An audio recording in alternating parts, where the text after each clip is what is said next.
2003 descubrí una red de pornografía infantil en Quintana Roo.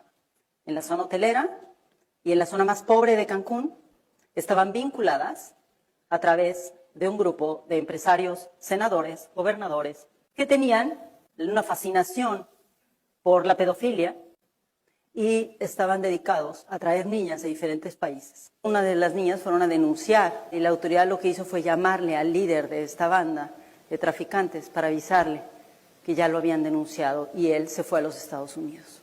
El empresario se llama Jan Sukarkuri y puedo decir su nombre porque ganamos el caso y está preso. Él había traído, hasta donde yo pude documentar, 200 niñas y niños a la zona hotelera de Quintana Roo, de Cancún, frente al mar, a donde venían empresarios y políticos a tener sexo con niñas entre 4 y 13 años.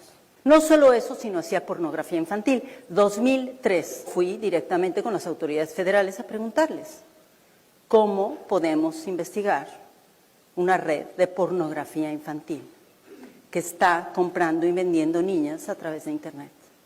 No, señora Cacho, es una exageración. Seguramente son unos cuantos niños, son pedófilos, pero pornografía infantil en México, ¿cómo cree? No. Y encontré un hacker y nos metimos en el Deep Web por primera vez. Imprimí 300 fotografías de hombres adultos con niñas y niños menores de 13 años. Senadores, gobernadores y empresarios multimillonarios mexicanos y extranjeros. Pero se quedó en mi cabeza una idea, ¿cómo vamos a encontrar a estas niñas y niños? Mientras esto sucedía, y yo hacía la investigación, escribí toda la historia. En ese entonces yo ya tenía 3 escoltas federales, porque ya había tenido 2 atentados y varias amenazas de muerte, y ya un abogado de Cancún me había puesto un arma en la cabeza por meterme en asuntos privados de su vida cuando denunciamos que había intentado matar a su mujer. Él entró a mi oficina y enfrente de mi escolta federal me ofreció $1 millón para mi organización, de parte de un hotelero y de un senador mexicano. Me dijeron, mire, usted, señora Cacho, no va a sobrevivir, no va a poder publicar ese libro que quiere publicar. Nadie sabía que yo iba a publicar un libro, excepto, por supuesto, la Secretaría de Gobernación, que tenía investigados mis teléfonos. Si usted acepta este dinero para ayudar a las pobrecitas víctimas que reciben su refugio, le vamos a ayudar a detener al líder de la banda de criminales. Unos meses después, entregué mi libro, Los demonios del Edén, a la editorial Penguin Random House. Y resulta que el nuevo secretario de Seguridad Pública Federal, el encargado de lo que ahora es la Policía Federal, Miguel Ángel Yunes Linares, mandó llamar por teléfono al director general de Random House en México y lo invitó a su oficina. Con hombres armados, le dijo que ese libro no podía ser publicado, porque él aparecía en el libro. 2 meses después estábamos presentando el libro en la Ciudad de México y para ese momento ya habíamos rescatado a 200 niñas y niños.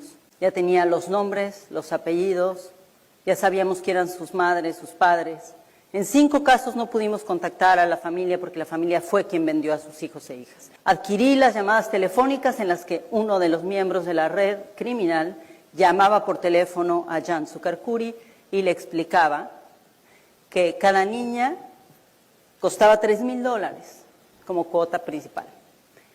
Y después de los $3,000 tenía que pagar, además, los papeles. Mientras estaba haciendo esta investigación, llegó la policía aquí a Cancún, afuera de mis oficinas, vestidos civiles, 10 sujetos armados, y mi escolta se quedó inmóvil. Me secuestraron y durante casi 24 horas me torturaron. Me dijeron quién los había mandado, el gobernador de Puebla.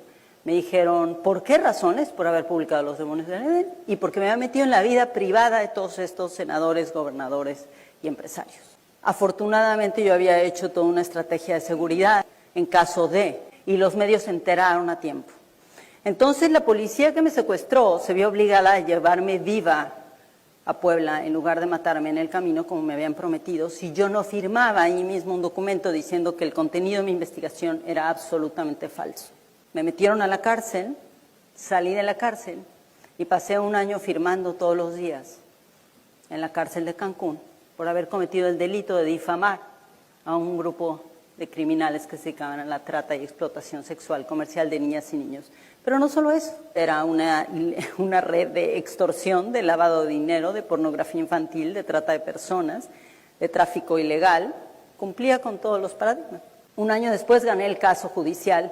12 años después estoy aquí parada frente a ustedes, después de haber ganado 7 casos judiciales y de haber logrado la sentencia, la primera sentencia histórica en América Latina, de un tratante de niñas y niños y de un productor de pornografía infantil, Jan Sucarcuri.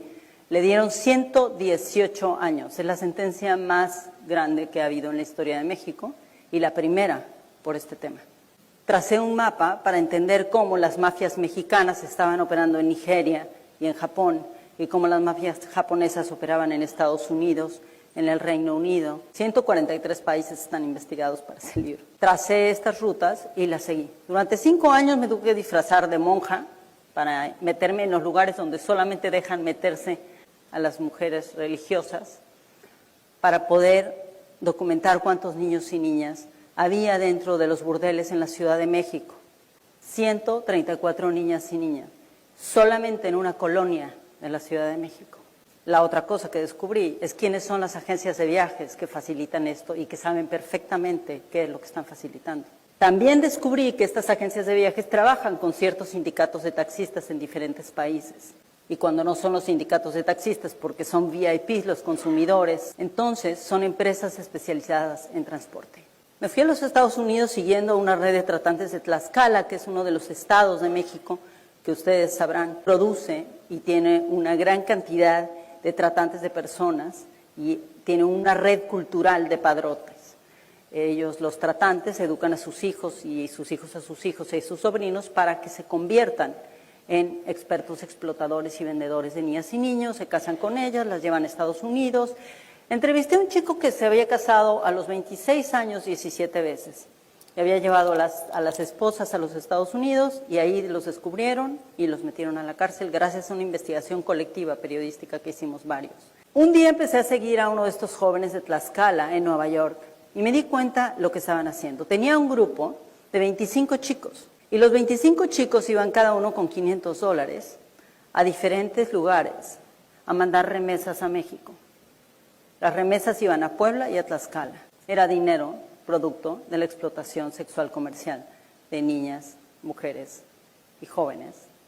Yo no podría estar viva sin mis fuentes, no podría estar viva sin esos policías federales, sin esos agentes especializados de todo el mundo que han sido mis fuentes, que han confiado en mí, que me han enseñado todos los días cómo hacer mi trabajo mejor. Probablemente soy la que está contando la historia casi siempre, porque ellos están allá trabajando en sus países, o en sus escritorios, o tras de su computadora, pero allí están. Después de 12 libros sobre estos temas, después de 12 años de haber seguido este caso contra el gobierno mexicano y todos los agentes, incluidos 2 expresidentes vinculados con la trata de personas, el lavado de dinero y la protección de la delincuencia organizada, ganamos.